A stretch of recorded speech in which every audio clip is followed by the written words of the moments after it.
Hello, everyone. Good afternoon and good evening, wherever you are in the world. Welcome to today's webinar, which is on policy and legal mechanisms for effective implementation of NDCs. This is organized as part of a webinar series, which is related to one of our research that focuses on addressing policy and legal gaps for the implementation of NDCs, which is organized or rather conducted by SLIC and Trust, Prakriti Resources Center, ICAD, and which is funded by the APN, Asia Pacific Network for Global Change Research.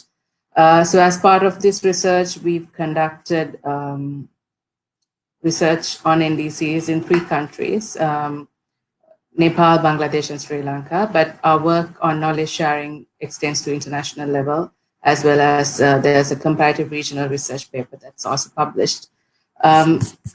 So a bit on what SLIC and Trust is for those who are not familiar with us. So SLIC and Trust is based in Sri Lanka, and we've been working as a think tank plus policy and research-based organization. We have also work that's on the ground, and we work very closely on issues that relate to the UNFCCC negotiations, as well as national level implementation of climate action and climate change related laws and policies. So the work that we're doing under knowledge sharing links up with what we do. And if you go to our website, there's a knowledge portal that would give you access to more information on the research that's on NDC implementation that's there, as well as policy briefs that are relevant to this. So without going into too much details about the research, I would like to introduce our speaker, the guest speaker for the day, who some of you might be very familiar with. He's well known around the world for work that he's doing on climate change law. His name is Christoph Schwarte. Schwarte, I'm sorry, I'm pronouncing your name wrong, I think. But Christoph would correctly pronounce it when he speaks next. He leads LRI, Legal Response Initiative, which works very closely with developing countries in creating laws and helping developing countries to understand UNFCCC negotiations and how climate change can be linked to laws and policies. Christoph, I pass you the mic, and we look forward to hearing your presentation. Thank you very much, Rosita. As you've already mentioned in your very kind introduction, I'm a lawyer, and my organization is called Legal Response International. We work around the international climate change negotiations with developing countries, but also civil society observer organizations. And as a result, I think I very much focus on legal structures and regulatory mechanisms in my presentation, but to the extent possible, I will also try to say as much as possible about the policy implications. And it all takes us back to this moment when the Paris Agreement was adopted. The Paris Agreement very much focuses on nationally determined mitigation contributions. Every 5 years, countries need to indicate and promise what they think they can achieve over the following 5 years. And it's very much a promise, because in the Paris Agreement, it doesn't say they shall comply or meet, they shall pursue, which is a good faith obligation under international law. You cannot sit back and do nothing. You have to try your best, but whether you actually meet your commitments is not part of the Paris Agreement.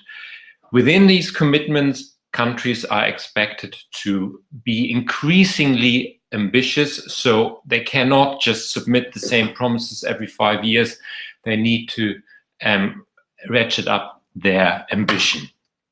And this is subject to a review process, the so-called enhanced transparency framework. So once they have made their commitments, they are then initially in 2024 and then every other year required to report on how they perform. This is the main framework of the Paris Agreement. There are other commitments, in particular for so-called developed country parties, that shall report on the financial flows, technology transfer, and capacity building support they make available. And all parties, important, should also report as appropriate on their adaptation efforts, on their planning and action, how they are affected. And this is captured in so-called adaptation communications. They can be part of an NDC or they can be submitted separately. And as part of their membership in the Paris Agreement, they then all undergo this expert review process summarized in the new enhanced transparency framework. So the Paris Agreement very much focuses on procedural requirements. Countries need to file their NDCs and then subsequently report on it. But the quality of these NDCs is not really part of what the Paris Agreement monitors and evaluates.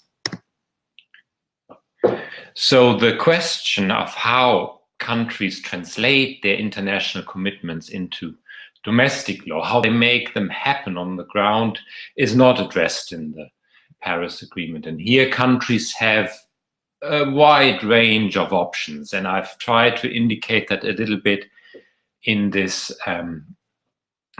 table, because lawyers often come to me and wonder, you know, there are all these promises in the Paris Agreement. How does it benefit normal people? And as such, it doesn't. These are international commitments. They apply between states, but there is, of course, a gradual trickle-down effect, and eventually these international agreements are supposed to affect people's or have an impact on people's life, and that's for the states to decide. So how they implement this Paris Agreement into domestic action is pretty much up to them, and here they have a range of options: policy, of course, law degrees, regulations, bylaws at the subnational level, economic instruments, climate empowerment, awareness raising, education, and so on. And as a lawyer, you're probably not surprised or that I see the benefits of framing a lot of these national implementation efforts around NDCs and the Paris Agreement in legal frameworks, in law.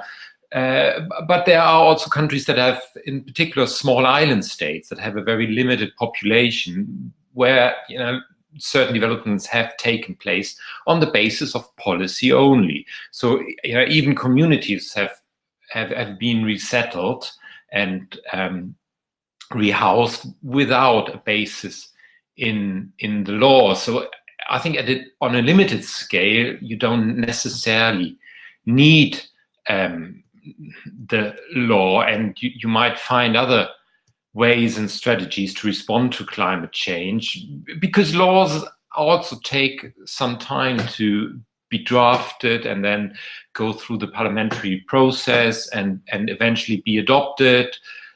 But I think if we're talking about large-scale impacts of climate change on large populations and on the whole economy, then laws and regulations in general provide legal certainty. They also last beyond one government. Once it's enshrined in the law, it's more difficult to change it again. So I think the law allows for better accountability of governments. It also provides, for instance, investors or the business communities with an environment that might appeal more to them and might encourage them to invest at a larger scale. in general, law, I think, also encourages a dialogue between different government departments. And once the law is in the final stages, then a lot of stakeholders probably also contribute to it and get involved in the discussion. So eventually, more people tend to feel ownership. And I also think that it's easier to integrate human rights concerns, for instance, and procedural rights. Laws tend to require a more formalized consultation process.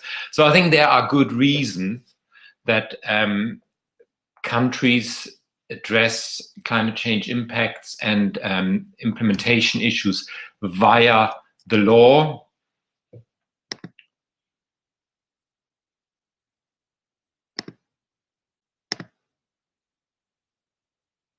And once there is this realization that law is the way forward and they've decided to use the law, then the first issues, or one of the first main issues they probably need to address, is whether they adopt one piece of legislation that holistically addresses climate change, or whether they go down another route and look at the existing laws and try to address climate change on the basis of the various areas of the law that there are already: energy, for instance, coastal protection, and farming.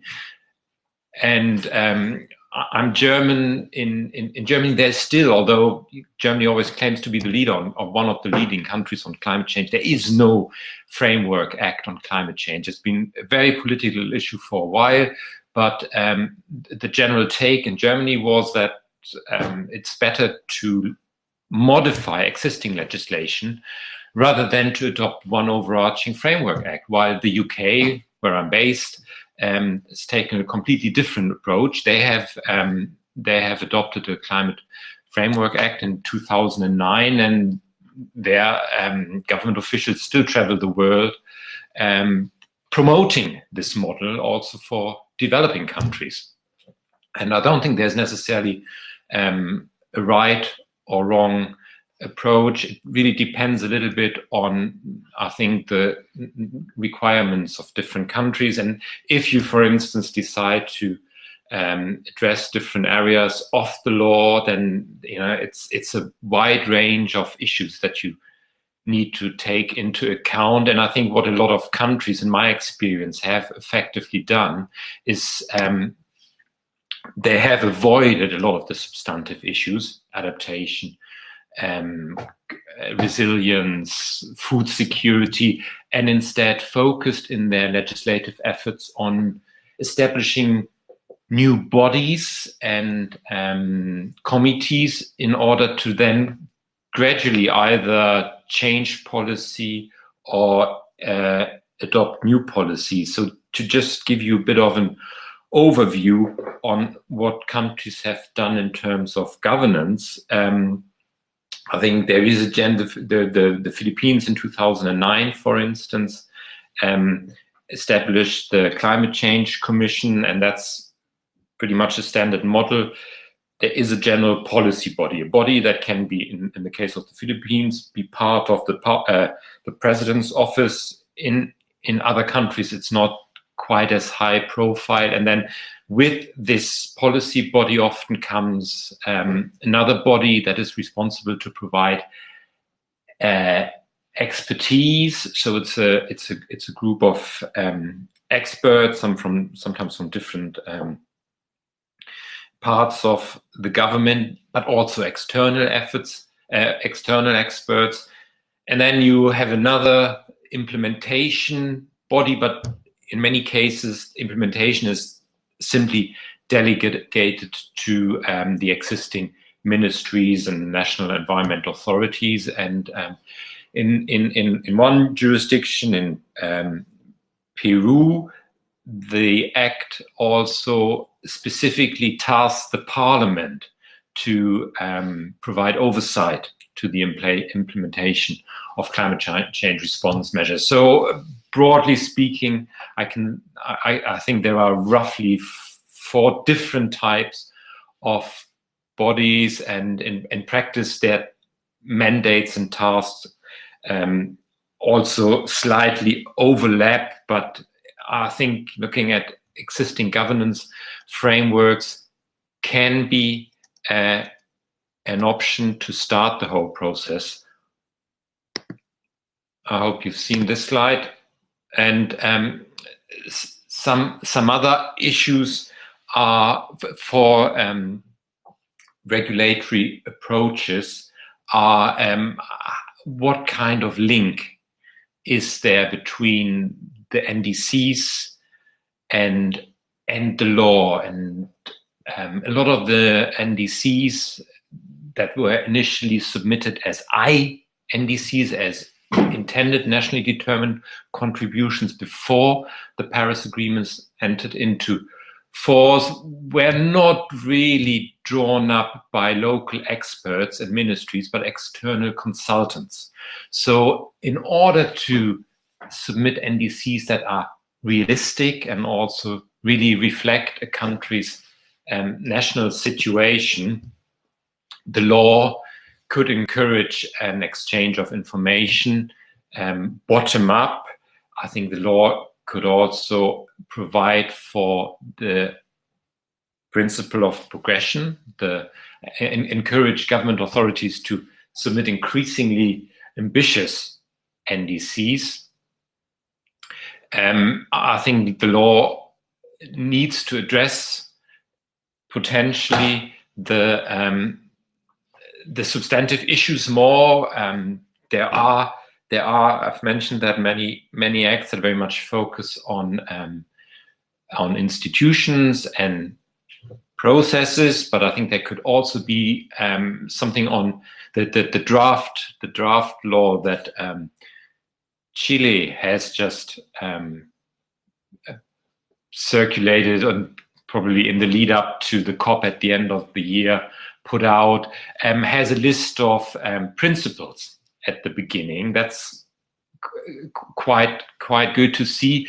But again, it doesn't really address how certain conflicting concerns, adaptation, for instance, and mitigation would be balanced as part of regulatory framework. So I think that's where laws could provide a little more guidance. They could say something on low carbon development strategies. And at the moment, the Nigerian law, for the Nigerian draft law, for instance, focuses on mainstreaming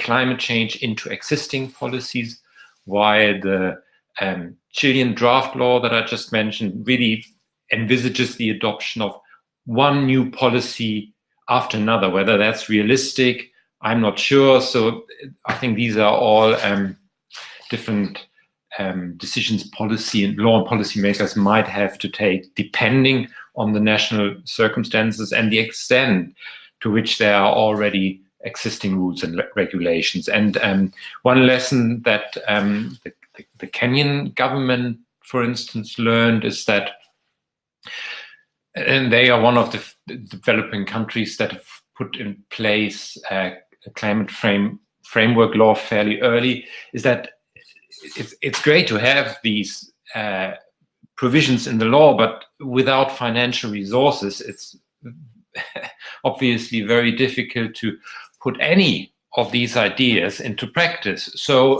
they realized that and they established, along with the law, a climate change fund, but without any resources. So what they've eventually done last year is to establish climate finance, an independent climate finance institute in Nairobi, which is tasked to raise money in order to operationalize some of the provisions in the Act. So that's another thing that people must not forget about when they respond via the law, that there have to be ideas and concepts where the money has to come from. And that's particularly important in the adaptation context. Adaptation's always been the priority for developing countries, and to some extent that is recognized in the Paris Agreement, not probably in the way that we all wished for initially. The term recognizing adaptation efforts has been, could have been interpreted differently. There could have been money, or there could have been other forms of recognition. What's eventually come out of the process is that adaptation efforts have a higher profile in the reporting, but how that shakes out and whether that translates into any tangible benefits for developing countries and affected communities is a very wide open question. So there are fairly detailed decisions now on what the adaptation communications should look like. But I think what's maybe more relevant in the context of implementing the Paris Agreement and NDCs via the law or legal regulations is to have a quick look at how authorities and governments in developing countries should respond to these rules under the Paris Agreement. And I think here it's important that we understand the Paris Agreement not only as an additional burden, which it could quite easily be for a lot of developing countries that have to pursue their mitigation commitment, but it's also an opportunity. It's an opportunity to raise additional funds and to potentially benefit and from some of the provisions in the Paris Agreement. And here, I think for local authorities and in general, and that should also be reflected in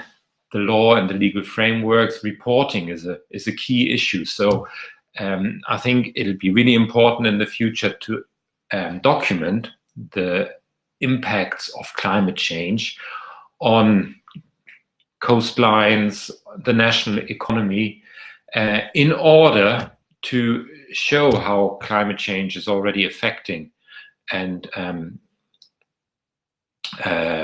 how potentially developed country parties could support developing countries. So I think that's an important element. And in this context, of course, loss and damage is part of the wider picture. It's in climate change impact. It can specifically be reported as part of the global stocktake and transparency framework. But I think maybe more importantly, it's also part of a much wider discussion under international law that countries in their economic development have to show a degree of restraint.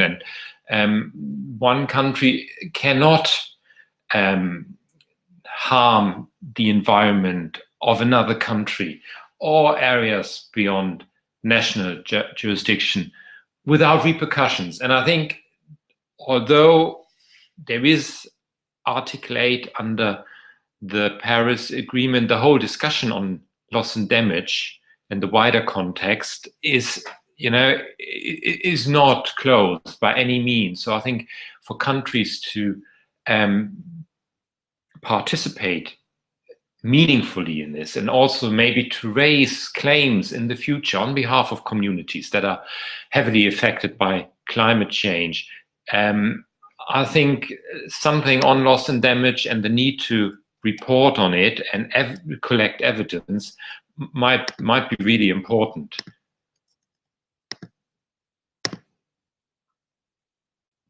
So on loss and damage, for regulatory frameworks, reporting and documenting, potentially insurance schemes, fund availability of funds and financial resources. Bangladesh has a resilience fund. Also in the future, compensation schemes for farmers or others immediately affected by climate change. And you could also think about rules and regulations that specifically facilitate legal action, maybe not necessarily against the home country, but maybe against a polluter outside the jurisdiction, or and industrialized countries. And because that's a hell of a lot of stuff to potentially think about, I wanted to give you a couple of ideas where to find more information. There is the Climate Change Laws of the World database by the Grantham Institute. If you put in a region or a specific keyword, you find lots of examples of the climate laws and regulations that exist already. The UNEP and the Commonwealth Secretariat have developed this Law and Climate Change Toolkit that should allow government officials to scan their legal frameworks in order to identify specific gaps. And finally, we have also built, in collaboration with UNEP, a question and answer portal for lawyers who already work with government and have specific questions on how to build climate change into legislation. So I think I've gone a bit over my allocated time. Hope that's okay. Thank you very much. Thank you, Christoph, for that very informative presentation. Just to add from our work that we've been doing, there are some information that we can take. For example, what kind of application the NDCs and the laws are there for implementation of NDCs in Nepal, Bangladesh, and Sri Lanka. For example, if I take Sri Lanka, we don't have an overarching law yet, but it's in the process of being developed. But the argument of whether we need to have one law or whether we need to have amendments to the existing laws was something that was out there for a while. But we also have laws that are relevant to the NDCs and some which do not have laws to kind of implement them, and those that are there that also are contradictory. So the research that we were doing found, well, we have 14 sectors that we work on in Sri Lanka as part of NDCs, and there's over like 300 probably laws that we were analyzing. Some need to be amended to suit the NDCs and to facilitate the implementation. Whereas in Nepal and Bangladesh also, this is pretty much the same. I believe they do not have a specific climate change law. And since the focus is more on adaptation and loss and damage that we were doing in our research, there was also the concept of how Sundew Framework would be playing a role in implementing NDCs, how SDGs could overlap with the implementation of NDCs. So how would these play a role is something we would like to discuss with you as well in the next discussion. So if you have any comments or questions for Christoph's presentation, please feel free to type them on our chat box, and we will feature it on question mode on the screen. Until the questions come up, Christoph, I have a question for you. So I think in the general understanding of NDCs, unless you're a lawyer and working very closly in the UNFCCC process-related work, how NDCs would apply at the national level becomes a question, because some feel that it's binding and it's not binding. So why is it important that we have national laws or a national mechanism to implement this? And is it different from mitigation and adaptation, loss and damage? Do you think the bindingness is mostly in mitigation, so the laws need to be in mitigation-related sectors only, or do we need to have certain elements like gender resilience and incorporate international mechanisms that are already there for these aspects into domestic litigation, domestic laws when applying climate change actions? That's at least 6 or 7 questions in one, but maybe to start with the first one about bindingness, whether these NDCs are binding or not is entirely a matter of domestic law. They are certainly not binding at the international level. So subsequently, countries can, of course, choose to make them somehow binding on themselves, or develop binding elements on the industry, on local authorities. But that's very much a question of domestic law, and also depending on the national circumstances. So I don't know how countries like Sri Lanka, Nepal, or Bangladesh, for instance, are dealing with this. And it would be interesting for me to hear a bit more about the process in Sri Lanka, for instance. Are you looking at it, and I mean, you're just looking at it from the NDC perspective, or are you looking at it predominantly from a country perspective? How is Sri Lanka affected by climate change, and what are the response measures? I know that in Nigeria, for instance, and I think a few other countries too, they drafted wonderful NDCs and then subsequently realized that they did not really have the regulations in place to manage and control pollution or other priority areas in their NDCs. So I think there's a bit of a discrepancy between what countries promise at the international level, what they can actually achieve, and what really benefits their national stakeholders. So would just be interested to hear about Sri Lanka, and did they get people together? Did they start this bottom up, or is this another set of consultants?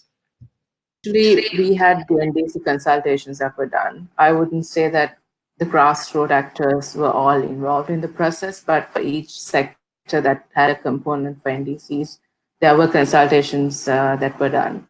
So there was, I would say, it has been participatory, but not a perfect process.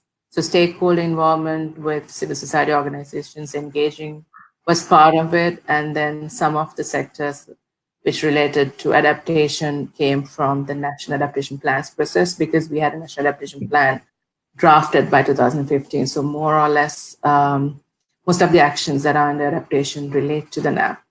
And at the moment, we are on having a process that's for reviewing the NDC as well as the NAP to open up the process more to the stakeholders, get a plan process moving forward for implementation of NDCs. So in terms of implementation, I think for legal aspects, the Climate Change Commission Act, or I don't know what it's called anymore, but let's go with the act that would facilitate the implementation of NDCs. That was brought as a aspect of Paris Agreement because some of the elements that we focus on, loss and damage or agriculture, under the adaptation NDCs or industry-related actions, those have certain acts that are specific for them. But the act that is being drafted and in the process of being finalized caters to the implementation of NDCs and how a commission could be set up for implementing of these NDCs. Yes, it's the bottom-up approach, but mainly led by the government. But right now, the gaps have been identified, so the research that we were doing would also contribute to the process of reviewing, and there's more inclusive and participatory aspects that have been brought in to review the NDC and the NAP. So I will stop now because there are a lot of questions that have been typed into the chat box. Right, yeah, and maybe to finish off from that, I mean, I think it's a mistake for developing countries to only focus on these NDCs. I think they should also look for the opportunities under the Paris Agreement and how they can access technology transfer, finance, capacity building. And as I try to mention in my presentation, that's where good reporting comes in, and where it'll be a real asset in the long run to document how climate change is impacting on the environment and the national economy. So there, I think evidence and also the involvement of stakeholders at different levels is potentially really important. So to turn to the questions, I can tell you that in most jurisdictions, international agreements are not immediately applicable at the domestic, at the national or the local level.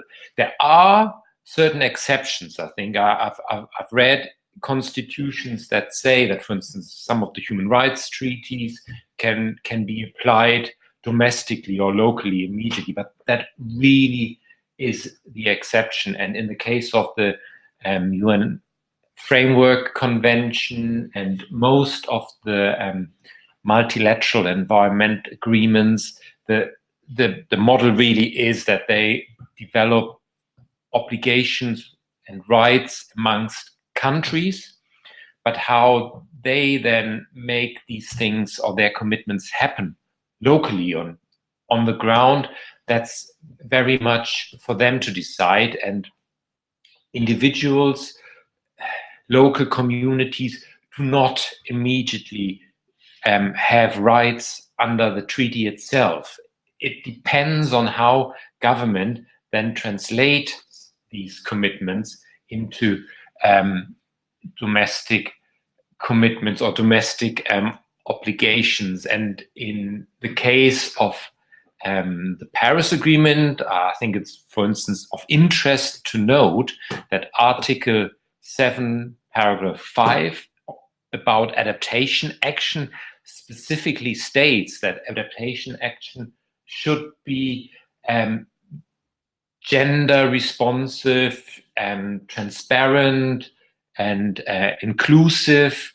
So I think when governments take action in order to respond to climate change and under the Paris Agreement, they should reflect that provision in their domestic law. So that's maybe for civil society then to ensure that at least broadly, domestic rules, national rules and regulations bear in mind this general principle under the Paris Agreement on adaptation.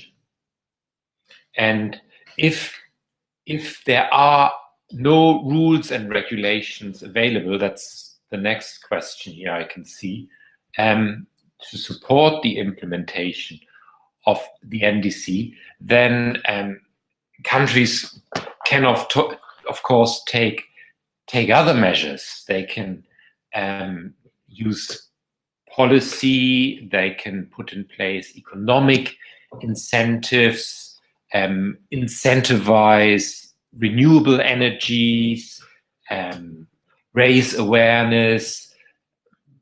But I think overall, if it is a bigger country, the complete lack of regulations will make it very difficult to somehow influence people's behavior. So depending on the priority areas that governments have identified in their NDCs, I think in order to take action, the lack of any rules and regulations will be an impediment. So it doesn't affect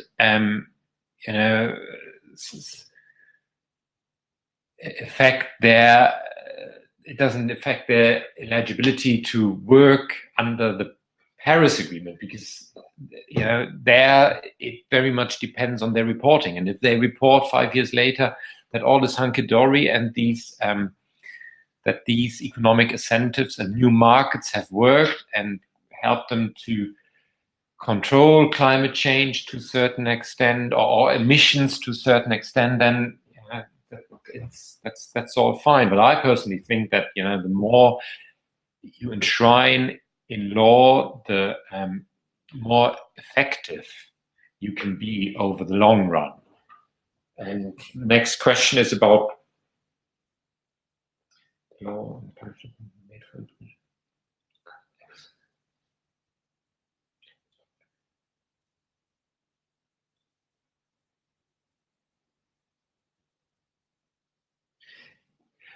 I think so. The last question is if and to what extent the UNFCCC actively supports countries in developing policies or maybe responses in general. I think it would be slightly outside the mandate of the UNFCCC as an intergovernmental process where the governments, the states, drive the process to then support them. But there are, of course, there's, for instance, the technology framework under the Paris Agreement with the technology centers and the network, and their parties can request funding to improve their law and policy frameworks. So there are entry points. There are also, specific areas like RED or land use, where countries can access funds in order to develop their regulatory framework.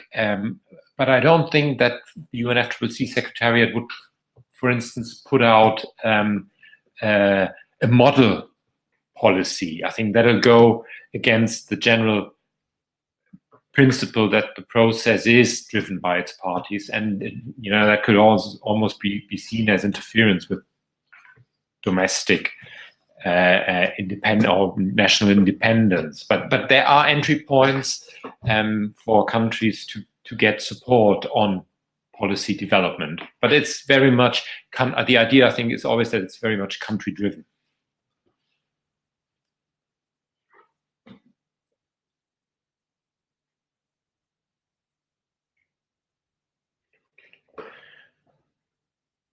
I think the toolkit is a product of the Commonwealth Secretariat and UNEP. So I don't think the UNFCCC itself would put that out. Okay, there's another question about opportunities under the Paris Agreement. Yes, I think I tried to flag one or two already: adaptation and the need of parties to the Paris Agreement to undertake adaptation action that is transparent, participatory, takes into account gender, indigenous communities, human rights. So that's in Article 7.5. I think around technology transfer, there is an appeal to countries to identify what it is they need in terms of technology. And I think, general model in the UNFCCC or of North-South exchange has always been, once the technology is outdated, then we can sell it off to developing countries. I'm painting with a very broad brush here, and I think that's not tenable and not just. So I think civil society could help to identify what it actually is that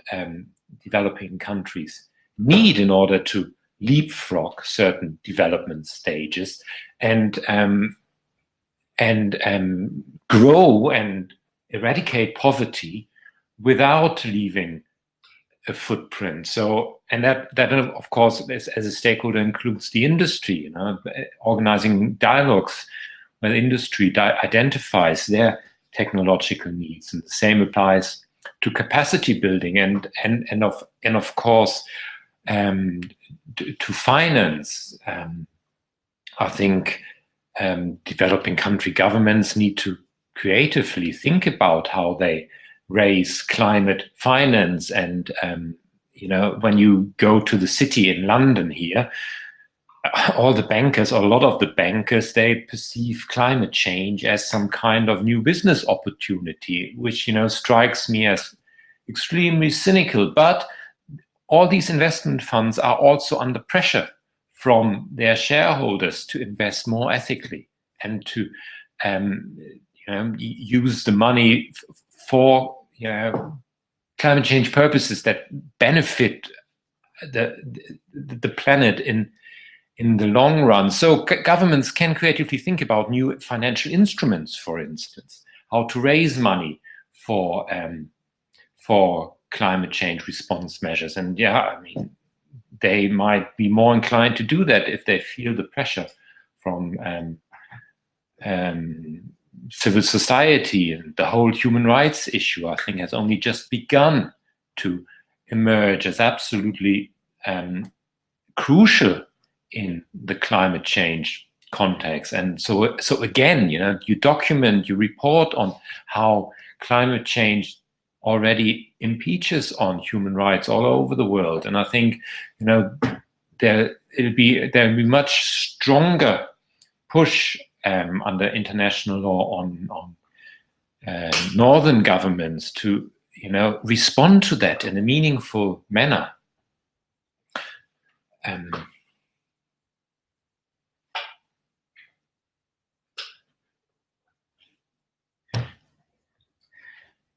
Well, Sita, you have probably done a lot of work on the Sundew Framework already, and I've heard that on a couple of occasions. I'm not really sure how that would work in practice. I think you could, of course, think about rules and regulations that address climate vulnerabilities and help to improve climate resilience. And in this context, you address disaster response measures, but also the aftermath, compensation, and the wider environment that protects people, like in insurance, for instance. So I think that would probably be my standard response. I think it, again, depends very much on the national context. If they already have fairly sophisticated laws in place to respond to hurricanes or extreme weather events, then that's probably a good entry point to add regular risk assessments related to climate change, something that local authorities have to do in the UK, for instance, every other year, to assess what part of the coast can still be protected, for instance. And I mean, it's requires some resources. It's quite a comprehensive process, but I think that would help authorities in developing countries very much to assess the potential risks. And and these are countries that are potentially much more impacted by climate change than UK or other EU countries. Next question. Yeah, so the last question goes back to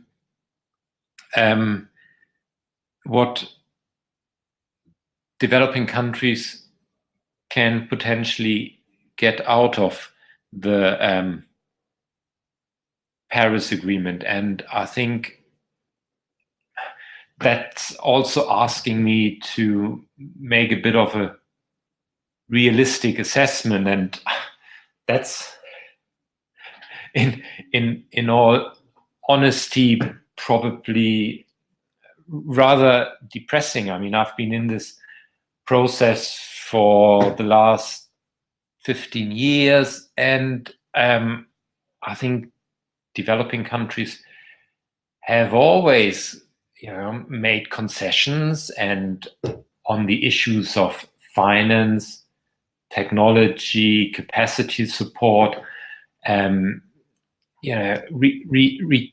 requested support that under the Framework Convention was also promised, but it's never really materialized in I think a meaningful manner, not in a way that really made a difference on the ground. And the whole kind of financial support arrangements under the new Paris Agreement are still very much based on charitable giving, and the request made by many developing countries that it should be part of a legal obligation, was pretty much shot down in the negotiations. So I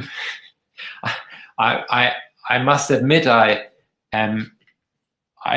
find it very difficult to say if and to what extent developing countries will be successful. But I think in order to be successful, they need to put pressure on industrialized countries, and for that purpose, reporting on the impacts of climate change, demonstrating how climate change affects a country might help, and it might help at different levels. It might help in the negotiations, but it'll also help civil society organizations in the north to put pressure on their governments. So if you want to use the Paris Agreement, then I think that's one possible approach. But it'll also, of course, it might be part of a wider effort to put pressure on industrialized countries.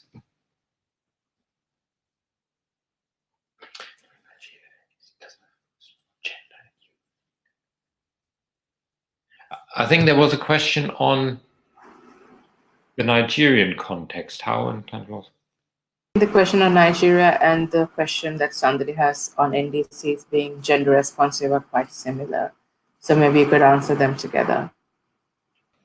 Yes, I think it's not, if the NDC doesn't say anything about gender at this stage, then that shouldn't be an obstacle to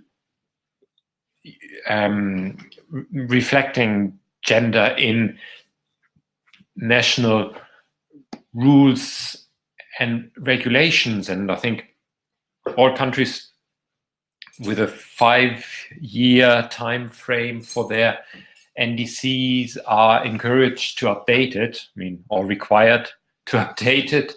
So, they could still put it in there.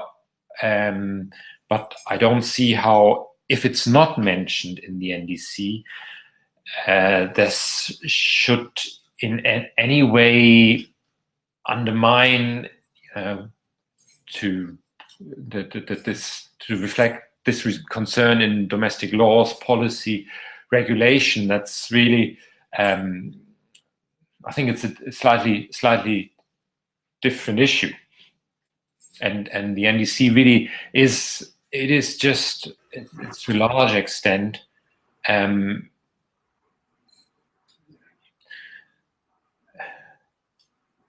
yeah, sorry, I'm kind of struggling here. Just to add, it's a bit of window dressing, I think countries can do a lot more than they indicate in their NDCs, for instance. And then. Sorry, just to add, how about we use the Gender Action Plan under the UNAIDS process? How can that be merged to have the gender responsiveness in NDCs? That could be an entry point, isn't it? But I think that depends a little bit on what a country is doing around gender and youth. Are you asking me about practical approaches now on how to integrate that? That there's no limit. We had one legal request in the lead up to the Paris Agreement to draft additional provisions on how to integrate the concerns of young people into the whole Paris Agreement malarkey. And one of my suggestions was set up some kind of youth parliament within the UNFCCC, for instance, to respond. And that's the same that countries could do when they adopt their NDCs. But that really is very much a question of the national context, and I don't know what's politically achievable here. But yes, whatever countries do, they can also flag in their adaptation communications, in their NDCs, and in their national adaptation plans and many other reports they probably file around climate change these days, not only under the UNFCCC, but also other processes. There's one last question that's there. I think we can wrap with that. That's not me. That's someone who's in the admin panel who is under my name. So the question is about transboundary actions, I think. Yeah, I think the Paris Agreement in different places encourages international cooperation, and climate change as such is, of course, a very international problem and that knows no national boundaries. So there is a lot more countries could potentially do. And to give you just one example, they could submit joint NDCs. So far, it's only the European Union that has made use of that provision. They submitted a joint NDC, and that joint NDC then also allows them to operate a market scheme and to trade carbon emission from one country with another country. So other developing countries could potentially think about something like that. And there are countries like Bhutan, for instance, that effectively have below zero emissions.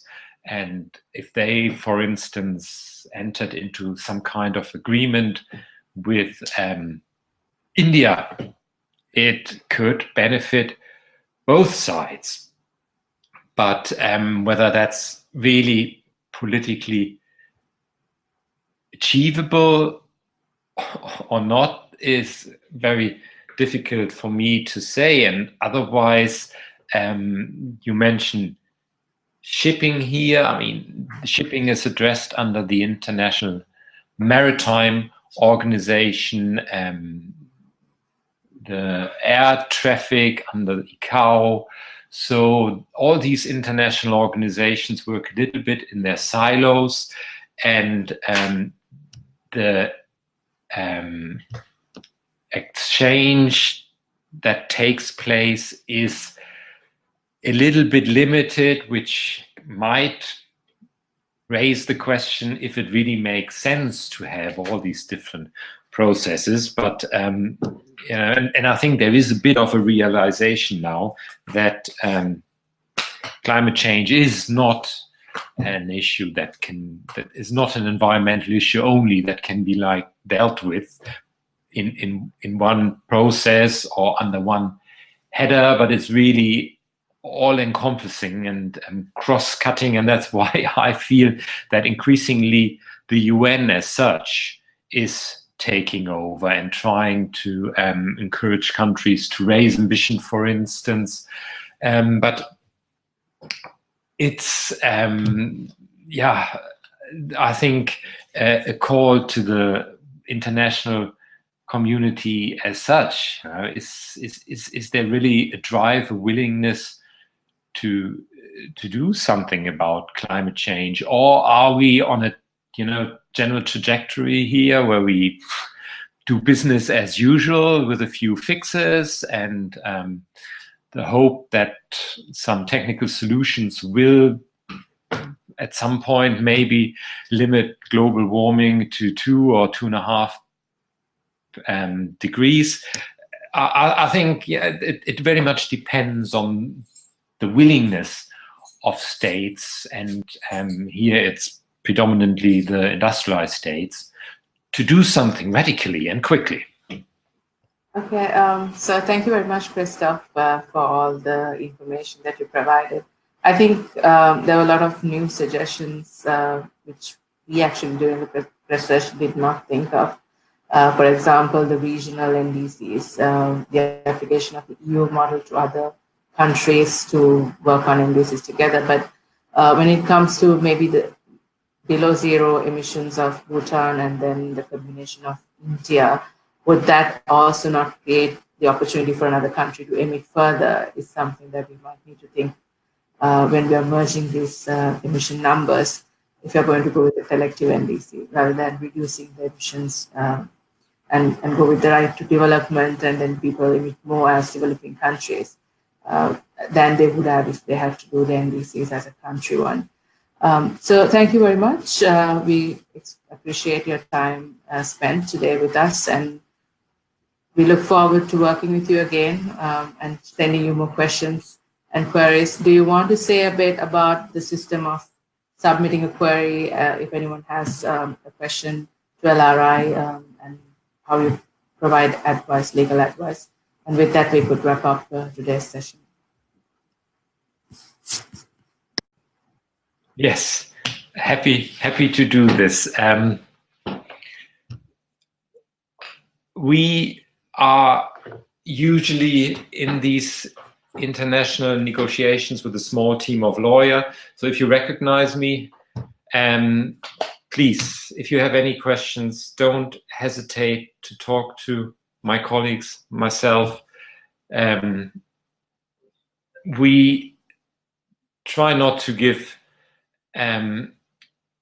advice that dwells into policy. I think that's our take, that we provide independent legal advice, and we do that through a network of lawyers in law firms, barrister chambers, universities, that all contribute their time for free. So sometimes chasing them about deadlines is a bit of an issue, but otherwise it's high quality legal advice that our clients, whether it's civil society organizations or governments, can take into account or ignore.